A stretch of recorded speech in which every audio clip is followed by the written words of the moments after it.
अमेरिकी सदर Donald Trump जे अरब इस्लामी मुल्कनि जे सरबराहनि सां मुलाक़ात ख़त्म थी वई आहे।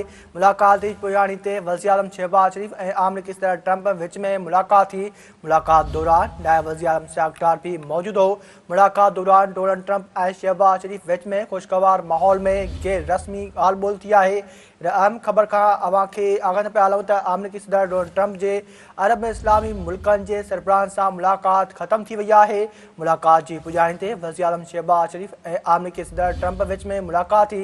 मुलाक़ात दौरान नायब वज़ीर आज़म सियाक डार भी मौजूदु हो।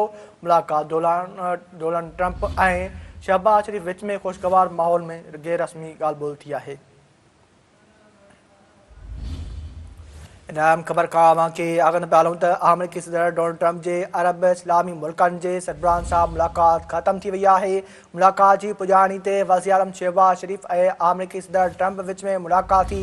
मुलाक़ात दौरान नायब वज़ीर आज़म सियाक डार भी मौजूदु हो। मुलाक़ात दौरान डोनाल्ड ट्रंप ऐं शहबाज शरीफ़ विच में खुशगवार माहौल में गैर रस्मी ॻाल्हि ॿोल्हि थी आहे।